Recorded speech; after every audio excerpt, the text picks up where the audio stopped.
My friends, over the course of American history, few vice presidents have come into office with a more impressive record of service or a greater depth of experience than has Joe Biden. In the midst of a tumultuous week in Washington, he took the time late yesterday to send brief video remarks to our biennial gathering.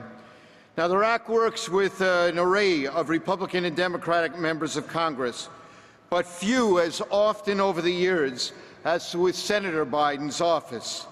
The sixth youngest senator in the history of the United States, he served as chair of both the Senate Judiciary and the Senate Foreign Relations Committees, involving so many of our movement's core social justice issues. Our movement worked closely with him in his role as a passionate crusader for civil rights, in his lead efforts to stop the proliferation of weapons of mass destruction, as a leader of passage of the original federal assault weapons ban, and the Violence Against Women Act.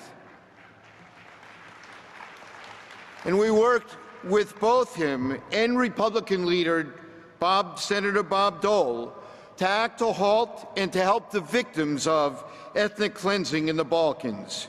Universally acclaimed as a lifetime steadfast champion of Israel who believes deeply in a two-state solution, he has helped guide the Obama administration's efforts to that end.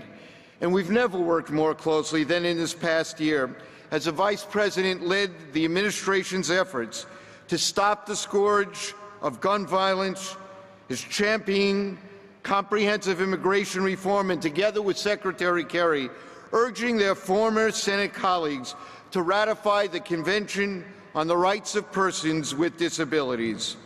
Ladies and gentlemen, it is my honor to present a message from the 47th Vice President of the United States, Joe Biden.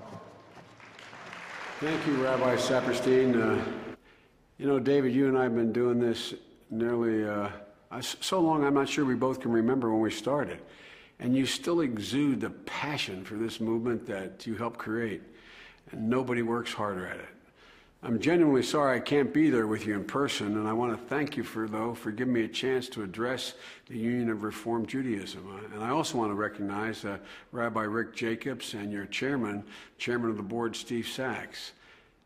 But before I start, President Obama asked me, and he asked me to say specifically hello for him to Nifty. You are the future. You know, the Jewish injunction to heal the world is ingrained in your cultural DNA, and it's become ingrained in America's too. Civil rights, women's rights, human rights, the right to marry who you love. We've been allies in so many causes over my career and as working with you. And if you excuse me for saying so, I feel like I'm part of you. You've led the way in immigration. We've been in lockstep with you. You've been the champion of rights and reforms for literally 100 years. And just this fall, you brought together 1,300 rabbis to demand a path to citizenship, to bring 11 million men, women, and children out of the shadows and give them the dignity they deserve. You've been outspoken and persuasive allies in our attempts to prevent gun violence here in America. And together, we've set the gold standard for disability rights in America, and now you're helping us lead by example once again, calling on the Senate to ratify the Disabilities Treaty so that Americans with disabilities, including our wounded warriors, have the same opportunities to work, study, and travel in other countries as they do in America. And you've led the way as you've waged the long and spirited struggle for creation, survival, and security of the state of Israel. You know, there's only one Jewish state in the world, and it badly needs our support. That's why we've worked together so hard to safeguard Israel's qualitative military edge and to sustain record levels of security assistance. That's why Israel, whose only defense from rockets was bomb shelters up to now they're protected by the Iron Dome and other cutting-edge technologies. That's why we fought against every attempt to delegitimize Israel, whether it's in the United Nations or in any international fora.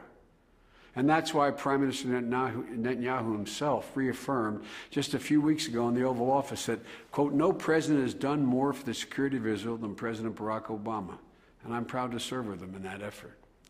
And it's in the national security interest of America, as well as Israel, to prevent Iran from getting a nuclear weapon.